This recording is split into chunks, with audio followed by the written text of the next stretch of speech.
ఇది పిఎంయూ ఏమో మాత్రం ఉందనే ఉంటుంది అది దాని కింద మనం డబ్బులు ఇస్తుంటాం కదా ఆ భూమి గారికి ఇప్పుడు ఈ నెలలో ఎంత ఇచ్చారు కనుక్కొని ఇంకోటి వస్తుంది ఇస్తే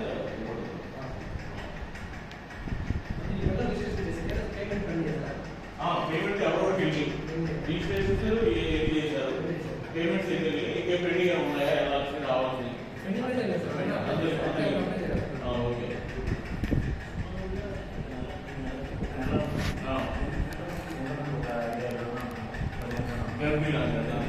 మనకి టార్గెట్స్ ఉంటుందండి మనకి ఇప్పుడు నెలలో మినిమం ఒక 5 నుంచి 10 మంది ఏసీ టార్గెట్ మన ఏంటంటే కొంతమంది అందరూ మన హాస్పిటల్ రాలేదండి కొంతమంది పెద్దవాళ్ళు ఉంటారు వాళ్ళు ప్రైవేట్ హాస్పిటల్కి వెళ్ళి డబ్బులు ఉంటారు వాళ్ళు చూసుకుంటారు మన దగ్గర కాకపోతే మనం ఏంటంటే వాళ్ళు కూడా ఎవరికి మన దగ్గర రిజిస్టర్ చేసుకుని చెప్తాం రిజిస్టర్ చేసుకుంటే మీకు ఇలా బెనిఫిట్స్ వస్తాయి ఇలా ఉంటుంది ఇలా ఏముంటుంది ఇలా చెకప్ ఉంటాయి ఇలా వ్యాక్సినేషన్ జరిగింది అని మనం అడ్వైజ్ ఇస్తాం మన ప్రైవేట్ ప్రాజెక్ట్గా ఆంజనేయ బీసీఎస్కి సంబంధించి ఎయిమ్స్ వాళ్ళు ఈ డ్రోన్ ఫెసిలిటీ మీరు అది మార్కెట్ ఇచ్చారు మీరు మీకు ఎందుకు కావాలి మీరు పెట్టుకోలేదు మాకు ఎవరు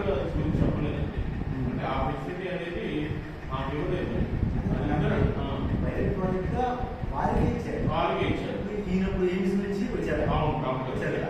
డాక్టర్ ఈయన చూడడానికి మీరు నేర్చుకోవడానికి వచ్చారు ట్రైనింగ్ వచ్చారు అట్లాగే వాళ్ళ దగ్గర కూడా వస్తుంది సేమ్ 3 ఒకటే కానీ అక్కడ నుంచి బ్లడ్ శాంపిల్స్ తీసుకెళ్తున్నారు ఆ ఫెసిలిటీ మీకు ఎందుకు రాలేదు అంటే మీరు అక్కడ పైలట్ టెస్ట్ చేసి చూస్తున్నారు ఓవరాల్ గా ఎప్పుడు అయిన తర్వాత అందరికి ఇస్తారని నేను అనుకున్నాను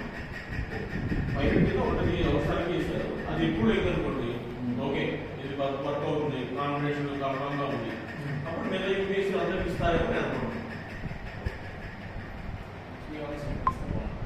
హెచ్బిఎవర్స్ ఒకటి థైరాయిడ్ ఒకటి అడిగా ఉంది అయితే